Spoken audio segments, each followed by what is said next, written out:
یہ بات ہے سال 2003 کی، جب دبئی کے شیخ نے سمندر میں دی ورلڈ پروجیکٹ کی کنسٹرکشن اسٹارٹ کی۔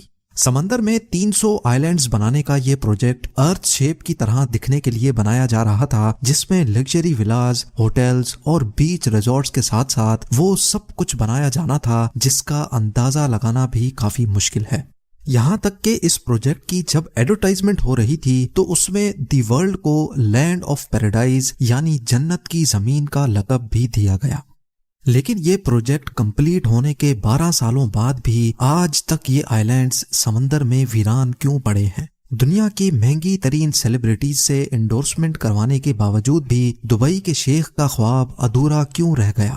یہاں آخر ہوا کیا تھا؟ تو ہم سب کو معلوم ہے کہ دبئی کے رولر شیخ محمد بن رشید ال مختوم نے دبئی میں وہ کچھ کر دکھایا ہے جس کی مثال پوری دنیا میں نہیں ملتی۔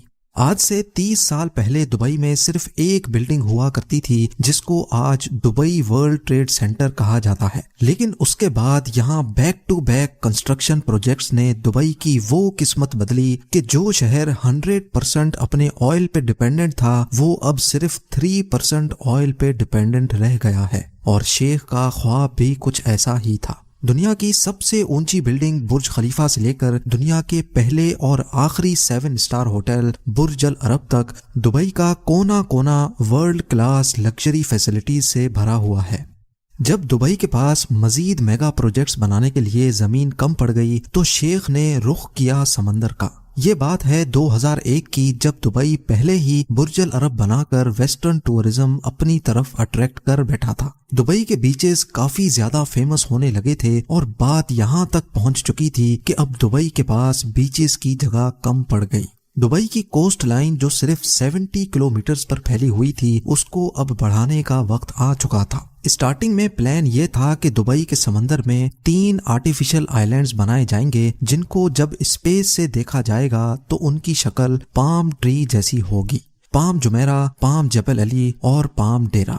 2001 میں سب سے پہلے پام جمیرہ پر کام اسٹارٹ کر دیا گیا کیونکہ شاید یہ پلان کیے گئے آئلینڈز میں سب سے چھوٹا تھا۔ صرف اکیلے پام جمیرہ کی وجہ سے ہی دبئی کی کوسٹ لائن میں 56 کلومیٹرز یعنی 80% کا اضافہ ہو رہا تھا۔ کوسٹ لائن بڑھانے کا یہ آئیڈیا دبئی کے شیخ کو اتنا بھا گیا کہ پام جمیرہ کی کنسٹرکشن کمپلیٹ ہونے سے پہلے ہی پام جبل علی اور پام ڈیرا پر بھی کام اسٹارٹ کر دیا گیا۔ ان 3 آئلینڈز کے علاوہ ایک اور پروجیکٹ بھی تھا جس نے کسی میگنیٹ کی طرح پوری دنیا کی اٹینشن اپنی طرف کھینچ لی۔ یہ پروجیکٹ دی ورلڈ کے نام سے لانچ کیا گیا جس میں ٹوٹل 300 چھوٹے آئلینڈز موجود تھے۔ دی ورلڈ کا ڈیزائن ارتھ کے میپ کے حساب سے رکھا گیا تھا جس میں ہر کنٹری کے نام سے الگ الگ آئلینڈ بنائے گئے تھے۔ 2003 میں دی ورلڈ کی کنسٹرکشن کا کام اسٹارٹ کر دیا گیا جو دبئی کے ساحل سے 3.5 کلومیٹر دور سمندر کی تابڑ توڑ لہروں کو روک کر بنایا جا رہا تھا۔ دی ورلڈ آئلینڈز اصل میں دنیا کی ایلیٹ کلاس کے لیے ایک پلے گراؤنڈ ہونے والا تھا۔ انٹرنیشنل ایکٹرز، رائل کلاس اور بزنس ٹائکونز نے خوب جم کر اس پروجیکٹ میں حصہ لیا۔ کچھ نے اپنے پرسنل یوز کے لیے یہاں آئلینڈز خریدے تو کچھ نے اس کی ایڈورٹائزمنٹ کر کے اپنا پارٹ پلے کیا۔ یہاں پر چھوٹے سے چھوٹے آئلینڈ کی قیمت $15 ملین یعنی 112 کروڑ روپے رکھی گئی، اور بڑے آئلینڈز ان کے تو کیا ہی کہنے۔ ایک آئلینڈ $50 ملین یعنی تقریباً 375 کروڑ روپیوں میں سیل کیا گیا۔ جس طرح دبئی کو پاسٹ پروجیکٹس میں بھرپور کامیابی ملی تھی اسی طرح دی ورلڈ میں بھی ملی۔ کنسٹرکشن کمپلیٹ ہونے سے پہلے ہی 2008 میں 60% سے بھی زیادہ آئلینڈز سیل آؤٹ ہو چکے تھے۔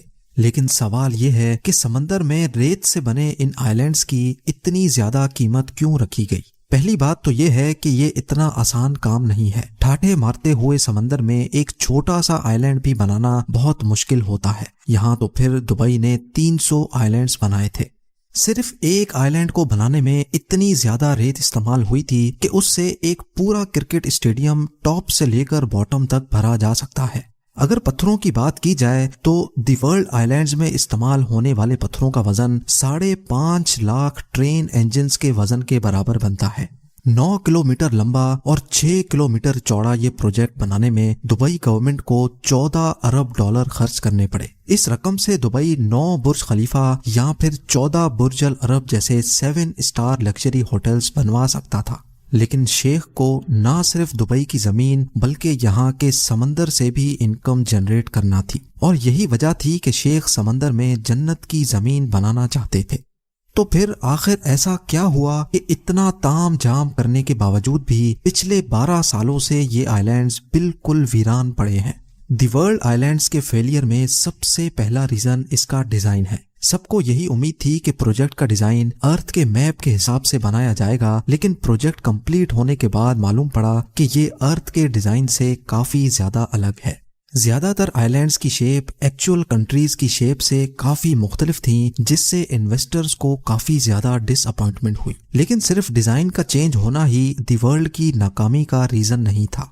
2008 में दी वर्ल्ड की लॉन्च रखी गई, जिसमें पूरे दुबई को फायरवर्क्स से चमका दिया गया था। जितना पैसा इस लॉन्च इवेंट में बहाया गया वो सारा का सारा बेमकसद साबित हुआ, क्योंकि ये वो वक्त था जब पूरी दुनिया को ग्लोबल फाइनेंशियल क्राइसिस ने घेर रखा था।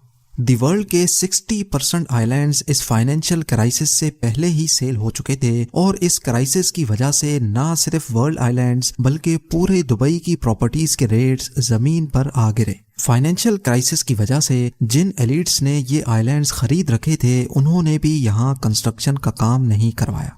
वक्त गुजरता गया और इसी दौरान एक और मसला खड़ा हो गया। खाली पड़े आइलैंड्स आहिस्ता आहिस्ता समंदर की नजर होने लगे। ये नोटिस किया गया कि कई आइलैंड्स इरोजन की वजह से समंदर के नीचे जा चुके हैं। ये खबर जहां अपने तौर पे काफी डेंजरस थी, वहीं मीडिया कवरेज ने लोगों का इस प्रोजेक्ट पर ट्रस्ट मजीद कम कर दिया। उसका नतीजा ये हुआ कि ग्लोबल फाइनेंशियल क्राइसिस खत्म होने के बाद दुबई के दूसरे एरियाज में तो बिजनेस वापस लौट आया, लेकिन वर्ल्ड आइलैंड्स पर इरोजन के डर से किसी ने भी अपनी किस्मत नहीं आजमाई। इंजीनियर्स और रिसर्च टीम ने जब आइलैंड इरोजन को इन्वेस्टिगेट किया तो एक और खौफनाक मामला उभर कर सामने आ गया। पाम जुमेरा, पाम जबल अली और पाम डेरा के साथ साथ वर्ल्ड आइलैंड्स की कंस्ट्रक्शन में इस्तेमाल होने वाली रेत पर्शियन गल्फ के समंदर से ही ट्रेजर के जरिए निकालकर आइलैंड साइट पर डंप की जाती थी। जिन शैलो वाटर्स में से रेत निकाली गई थी वहां पानी का दबाव बढ़ गया, जिसकी वजह से समंदर की वेव्स में काफी चेंजेस नोटिस की गई। वेव्स में चेंजेस की वजह से न सिर्फ आर्टिफिशियल आइलैंड्स बल्कि पूरे दुबई की कोस्ट लाइन में इरोजन देखी गई। ये सैटेलाइट फुटेज 2002 की है, जब सिर्फ पाम जुमेरा बनाया गया था। इस फुटेज में दुबई की कोस्ट लाइन को गौर से देखें, जो कि ऑलमोस्ट स्ट्रेट लाइन में नजर आ रही है। अब गौर करें इस फुटेज पर जो 2008 की है, जब बाकी तमाम आइलैंड्स भी बनाए जा चुके थे। इसमें साफ साफ देखा जा सकता है कि दुबई की अपनी कोस्ट लाइन जगह जगह से इरोड हो रही है, और इसको रोकने के लिए कई जगह पर आर्टिफिशियल वॉल्स भी खड़ी की गई हैं।